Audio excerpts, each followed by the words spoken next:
Voy a bañar.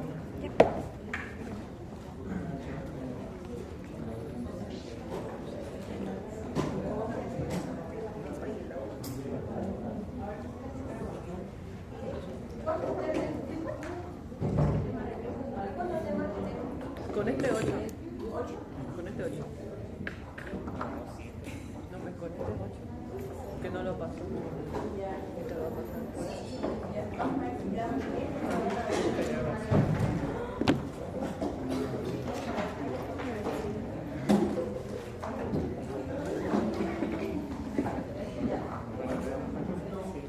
Ahora, silencio. Hemos estado viendo sobre todo problemas de infecciones,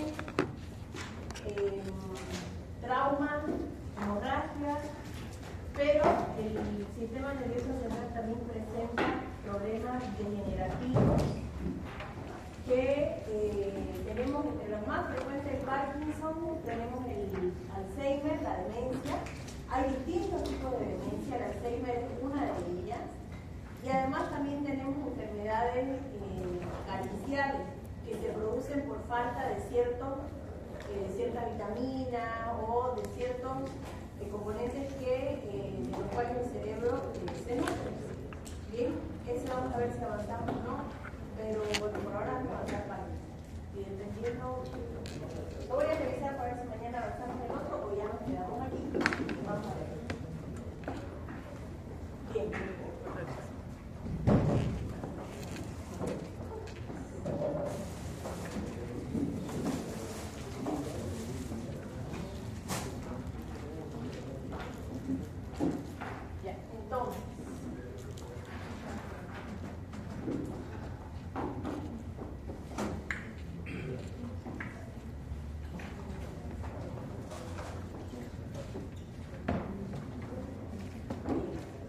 Cuando hablamos de Parkinson, tenemos que definir dos conceptos.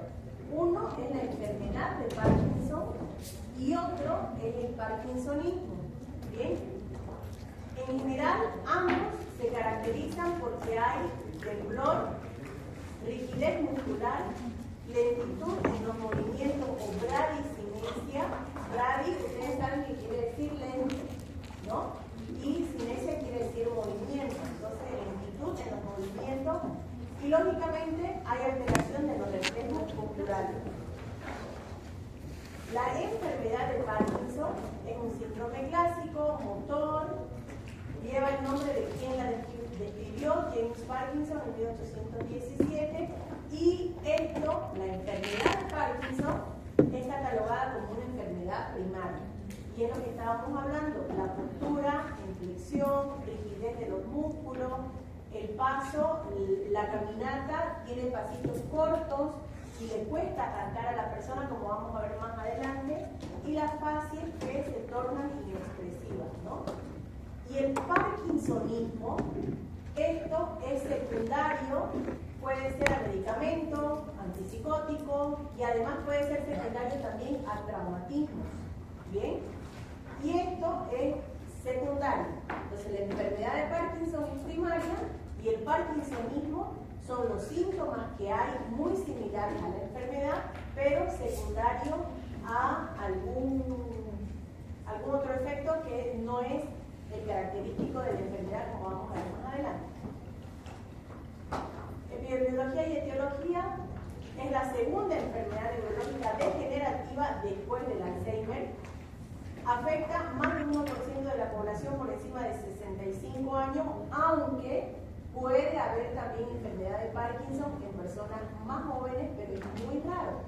Pero sí puede haber. Más frecuente en varones y su prevalencia aumenta con la edad del 3% por arriba de los 70 años.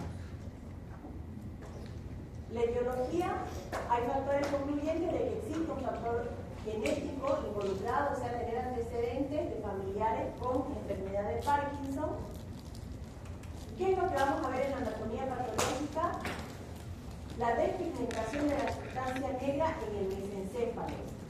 ¿Ves? Fíjense la diferencia. Esto en esta persona está normal y en esta persona tiene enfermedad de Parkinson. Esta degeneración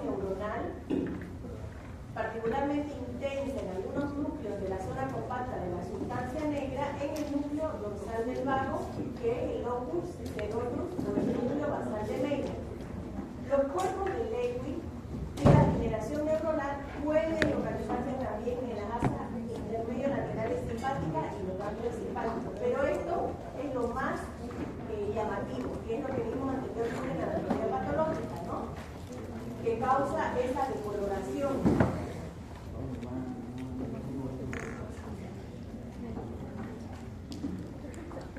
En esta figura nosotros, fíjense, esto, ¿qué es esto? Los ventrículos, esto.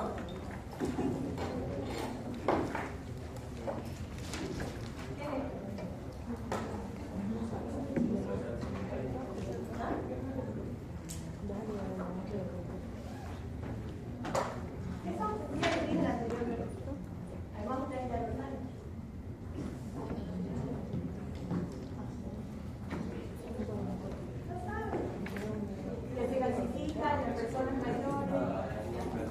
Exactamente, son los plexos coroideos donde se forma el líquido cefalorraquídeo, ¿no? Para recircular.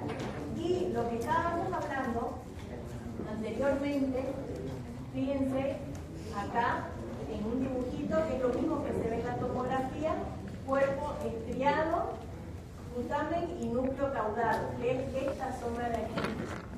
Bien, fíjense, el número 1, acá, el putamen. Número 2, lobus pálido.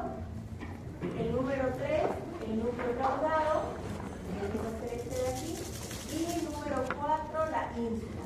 Todo esto se ve afectado también aquí en lo mismo, en un corte diferente, en la enfermedad de Parkinson. Son los núcleos de la base. Entonces, los ganglios basales son un grupo de núcleos subcorticales que incluyen el cuerpo estriado, que es el núcleo caudado, el núcleo subtalámico, porque esto de aquí viene a ser el tálamo, esta línea blanca es el tálamo por donde cruza toda, ¿se acuerdan el muñequito que dijimos del homúnculo de Princeton? Todo lo que está acá en la corteza cruza por este de aquí, que es el tálamo. ¿Bien? Y como esto está al ladito, por eso es subtalámico. Globo pálido externo, interno y que este a su vez está dividido en el globo pálido también en la parte interna, ¿no? Bien, ahora, ¿cuál va a ser el cuadro clínico de la enfermedad de Parkinson? Dijimos bradicinesia, que significaba movimientos lentos, temblor en el reposo. ¿Han escuchado hablar del temblor esencial? ¿Cuál es la diferencia del temblor esencial y del temblor en el reposo? El esencial es fisiológico, por ansiedad o simplemente está ahí, ¿no? Que puede incrementarse si uno está más nervioso o ansioso, pero no es ni de reposo ni de movimiento, sino que está permanente y empieza desde la juventud, incluso desde niños, ¿no? En cambio, esto es temblor en el reposo. Una vez que la persona hace el movimiento, disminuye el temblor.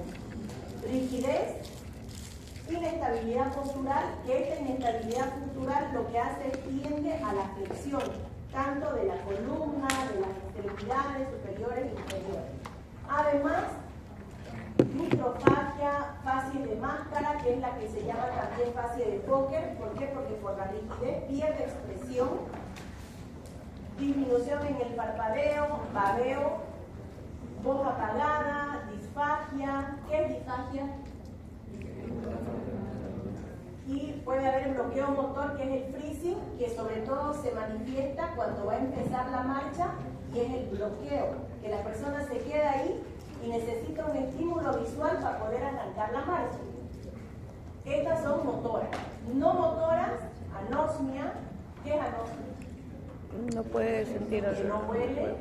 Alteraciones sensitivas, puede haber dolor, trastornos del ánimo. Generalmente los pacientes con Parkinson cursan con depresión asociada, alteraciones del sueño, alteraciones del sistema autónomo, disfunción sexual y con el pasar de los años pueden terminar también en una demencia. Los síntomas iniciales pueden ser variables, puede haber cervicalgia. ¿Por qué? Porque si estamos diciendo que hay una ruptura de flexión, si yo flexiono el torso, o sea, mi columna dorsal, ¿qué tengo que hacer para poder mirar? Levantar la cabeza. Es levantar la cabeza, porque si yo estoy haciendo que levante los ojos, no voy a mirar arriba. Entonces, ¿qué significa levantar la cabeza? Porque no hay rigidez. No sé. Claro, flexión es esto. Y Extensión. Entonces, si yo tengo cifosis, tengo que hacer extensión del cuello y por eso cervicalgia. Entonces puede haber cervicalgia como predecesor de la alteración de la movilidad. Bien, el temblor que dijimos, y esto se va agravando con el pasar del tiempo. Y peor si no tiene diagnóstico ni medicación. Puede haber fatigabilidad excesiva, temblor en la mano, falta de equilibrio. La lectura por la misma rigidez se va haciendo cada vez más pequeña. Bien, que esto es característico también en las personas con Parkinson. Ajá, la letra. Sí, ¿por qué? Porque no tiene la flexibilidad, pierde la pinza fina, entonces va perdiendo todas esas habilidades. El temblor inicialmente puede ser intermitente, suele comenzar en los dedos y luego extenderse a la mandíbula y al cuello. Es rítmico y regular, en reposo, y disminuye o desaparece con el movimiento del miembro afectado.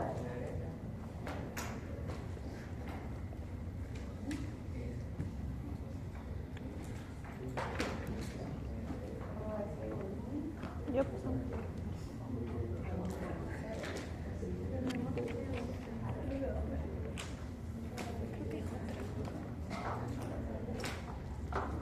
otra.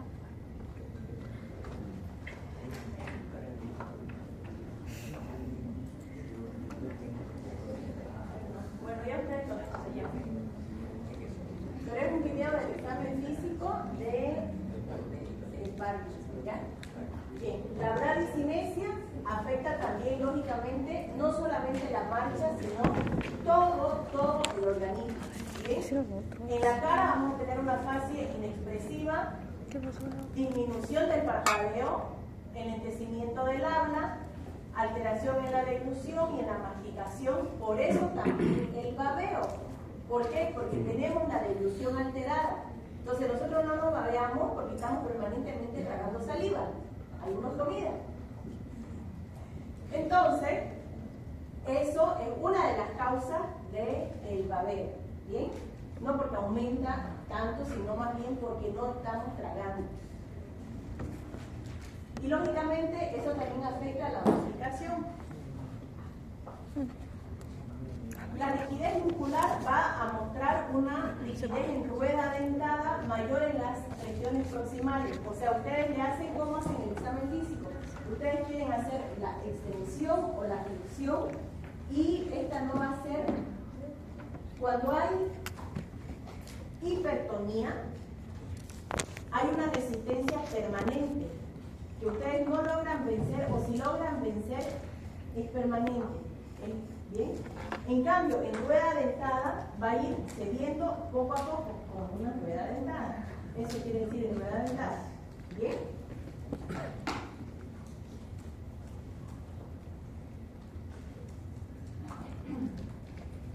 Dijimos la postura en flexión, tanto cabeza, tronco, tórax, y va a progresar a las extremidades. Por eso a veces los pacientes terminan postrados en cama y con la flexión de cadera, flexión de rodilla. Lógicamente, si estamos hablando que hay una postura en flexión, va a haber alteración del enderezamiento, o sea, el paciente no puede ponerse recto, y una marcha propulsiva o festinante, que es lo que les decía, el paciente, encima de que pierde el equilibrio, va a estar en flexión, tiene los bloqueos, entonces va a caminar como cayéndose, y que lógicamente, con el pasar del tiempo, las caídas van a ser frecuentes. Pueden haber bloqueos en la marcha y fenómenos de congelación. Generalmente estos pacientes, para poder arrancar nuevamente la marcha, necesitan un estímulo visual, que suele ser bastones que tienen una luz, y esa luz va así va avanzando. O sea, yo estoy avanzando porque es el estímulo visual que yo tengo para que esta marcha no sea congelada. Sí, no, solo que no salga. Pero ahí en este videito, que seguro tampoco no se va a abrir, ahí van a ver el ejemplo de la marcha característica del Parkinson. Ahora, siempre en medicina todo tiene que ser objetivo. ¿Por qué? Porque para mí puede ser de repente una marcha inestable, lenta, para otra persona puede ser normal, para otra persona puede ser desastrosa. Entonces siempre existen escalas, así como hay escalas para medir fuerza muscular, para medir largo, eso lo hace objetivo. Bien, entonces tenemos la escala del equilibrio, time up and go, que es que el paciente está sentado en una silla y ustedes le ponen un cronómetro y el paciente tiene que levantar, caminar y regresar, y eso tiene un tiempo específico para una persona que está en buenas condiciones, pero lógicamente para una persona con alteración de la marcha, del equilibrio o sea, Parkinson, esto va a estar alterado, ¿no? Mini-Best test, todos estos son test para poder evaluar el equilibrio. La de Berg también, que es cuando ustedes ponen de pie a la persona, le piden que cierre los ojos y normalmente podemos tener un pequeño balanceo, pero vamos a mantener el equilibrio. Cuando es positivo esto, la persona se cae, si ustedes no la agarran. Para evaluar la marcha, tenemos igual escala. Prueba de los 10 metros, el paciente va y viene sobre una línea recta que ustedes pueden trazar en el suelo y ver si la velocidad y además si lo hace en línea recta, ¿no?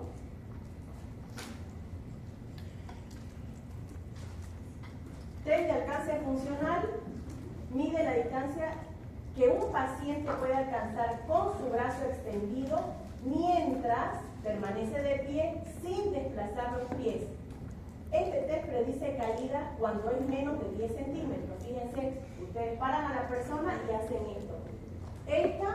Esto nos va a prevenir para ver si tienen riesgo de caída o no. ¿Bien? Ahora, el que les decía de stand up and go es este de aquí, se para, va, ustedes le ponen un objeto y regresa, y tienen que medir el tiempo que lo hacen, ¿no? Y la característica de la marcha.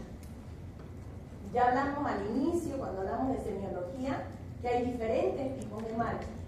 Ahora, no solamente en cuanto a la parte de los miembros inferiores, de cómo los movemos, sino también cómo hacemos el contacto de la planta. El que hace el despegue es el hallux. Bien, es el dedo principal. Pueden perder cualquier dedo menos este, porque ese es el que permite el despegue del pie. Entonces, cuando nosotros caminamos, ¿qué hacemos? Talón, planta, punta. Lo hacemos automático. ¿Cuál es el El hallux. El dedo gordo. Es que ya está en 4 años, ya deberían saber cuál es el hallux. Ya, entonces, ya saben, hay que fijarse igual la característica de cómo es la marcha. Bien, se hace talón, planta, punta. Sigamos. Ahora, ¿cómo vamos a hacer los diagnósticos? El diagnóstico de la enfermedad de Parkinson, como la causa del parkinsonismo, se basa en 3 categorías adicionales. Primero, nuestros criterios de apoyo, o sea, el examen físico.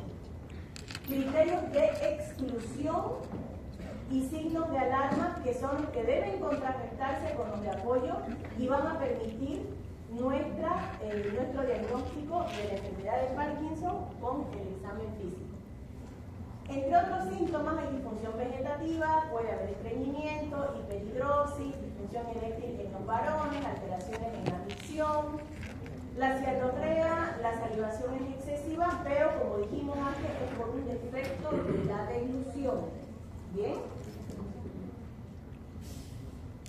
Entonces, el diagnóstico, cuadro clínico, cómo empezó, esto es progresivo, va empeorando, y se hace una prueba terapéutica. Se le da medicación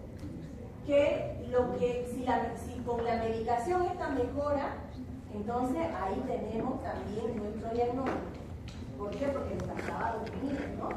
Y lógicamente la exclusión del parkinsonismo secundario, para saber si es parkinsonismo secundario o enfermedad de Parkinson. O sea, una persona que boxeaba, que lo bloquearon, que le gusta estar a los golpes, recibir golpes en la cabeza.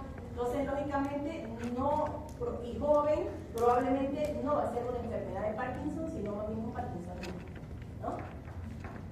En las fases iniciales suele haber un error diagnóstico. Diagnóstico diferenciales, aquí tienen para que ustedes lo lean con calma. Fíjense, la enfermedad de Parkinson, el atípico, porque pueden haber presentaciones atípicas, el secundario, por fármaco, tumor, infecciones vascular, hidrocefalia normotensiva, traumatismo. Fíjense que hay muchas causas entre las que nosotros tenemos que hacer diagnósticos diferenciales. Doctora, ¿tendría que ver también eso, el síndrome extrapiramidal, con la enfermedad o con el parkinsonismo? Es que en el libro, cuando estudiamos, digamos, del extrapiramidal, habla y da como ejemplo el Parkinson. Cuando se hacen las pruebas, no ve y todo eso. Puede ser un diagnóstico diferencial, pero son diferentes. Entre los diagnósticos no solamente tenemos la parte clínica y la prueba terapéutica, son levodopa, sino también tenemos pruebas funcionales, que es donde nosotros emitimos el SPECT-CT. Nosotros lo que hacemos es ver cómo se transporta la dopamina a los centros, a los núcleos basales, que fueron los que vimos en la tomografía, para ver si es que están con una adecuada recepción o no. Fíjense en el temblor esencial, como los núcleos basales están funcionando completamente normal, hay una buena captación bilateral. En cambio, en el parkinsonismo, fíjense cómo esto está alterado.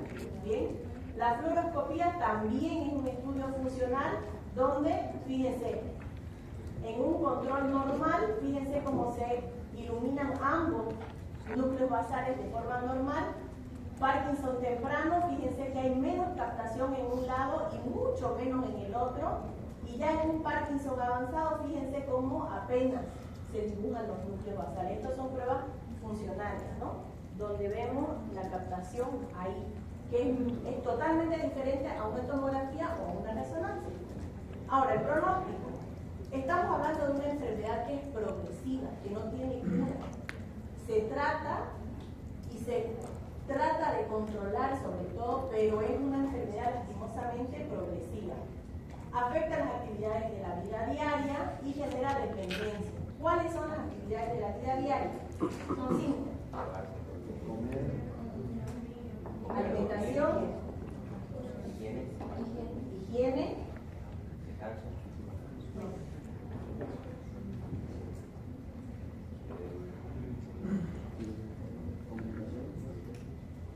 en higiene hay 2, aseo y baño. ¿Qué quiere decir?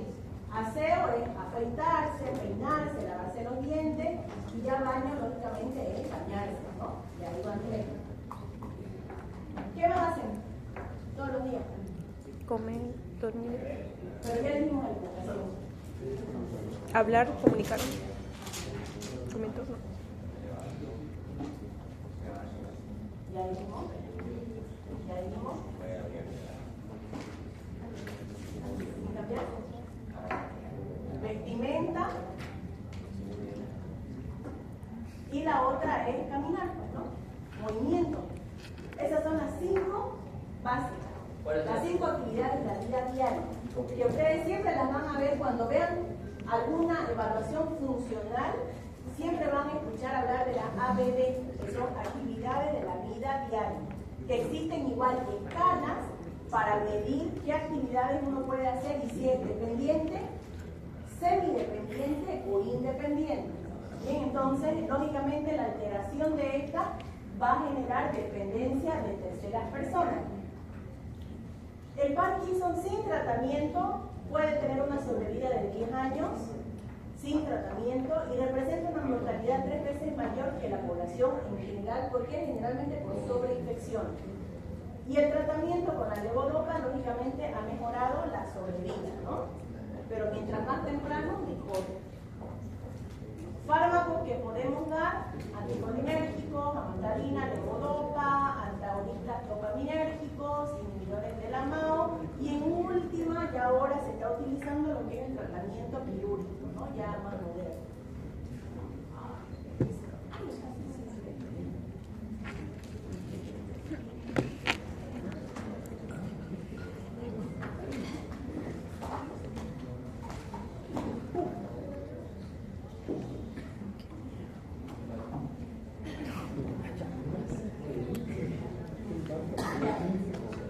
Silencio. En los anticolinérgicos, ¿qué es lo que estamos buscando? Lógicamente es anti. ¿Qué quiere decir? Que estamos bloqueando los receptores muscarínicos centrales.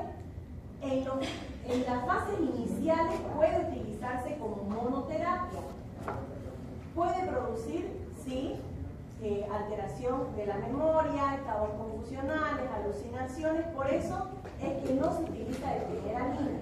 Bien, el tratamiento no debe suspenderse de forma brusca. ¿Por qué? Porque nosotros estamos inhibiendo receptores que son fisiológicos y que si cortamos de golpe podemos producir también síntomas no deseados, ¿no? La amantadina es un antiviral con propiedades dopaminérgicas y antiglutaminérgicas. Tiene similares efectos a la levodopa, menos intenso, pero su efecto es limitado. Y la amantadina no se da para la gripe. Si estamos hablando de un tratamiento a largo plazo, esto lógicamente ya quedaría en segundo plano, no como el medicamento ideal. La levodopa es el fármaco hasta ahora más eficaz. Se metaboliza a dopamina, que es lo que nosotros queremos administrar, en los ganglios basales por acción de la enzima dopa descarboxilasa. Se administra junto a un inhibidor periférico de esta misma para evitar su metabolización, ¿no? Y, a ver, vamos a ver si la forma de administración, primero es en bolo y luego tenemos que dar en horario. ¿Para qué? Para alcanzar que estos picos se formen continuos. No, si nosotros damos, qué sé yo, cada 8 horas, esto va a bajar y va a subir. Va a bajar, en cambio nosotros queremos un efecto que sea casi continuo, ¿no? La dosis se va aumentando según cómo responda la persona al tratamiento y esto se va viendo lógicamente la dosis ideal en pocos días, ¿no? Después de su inicio en la persona. Ahora,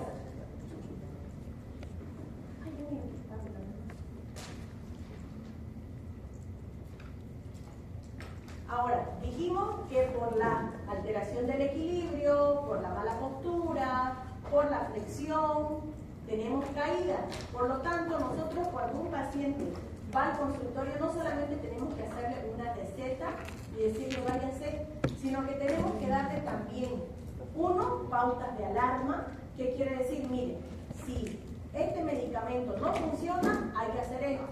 Si este medicamento le trae de repente síntomas secundarios que nosotros sabemos que pueden traer, entonces vuelva a la consulta. Esas son pautas de alarma. O lo mismo ante una enfermedad. Por ejemplo, si tenemos dengue, ¿cuáles son las pautas de alarma, por ejemplo, del dengue? Petequia. Sí, puede ser. Eso puede ser fiebre, digamos. Vómitos, diarrea, pero tal extremo que haya deshidratación, dolor abdominal, porque puede ser un compromiso hepático, distensión abdominal, cefalea muy intensa. Entonces, uno tiene que darle síntomas de alarma para que el paciente vuelva a la emergencia. si es que lo tienes, ¿no? Exactamente. Un paciente con Parkinson, vio que se cae. Depende de la fase en la que esté. Si está en una fase de mucha rigidez, no. Bien, entonces, en el Parkinson, sabiendo que hay caídas frecuentes, nosotros tenemos que darle tips a las personas para eso, ¿no? Entonces, usar instrucciones verbales como contar, alargar el paso o subir más la rodilla. ¿Para qué? Para evitar las caídas.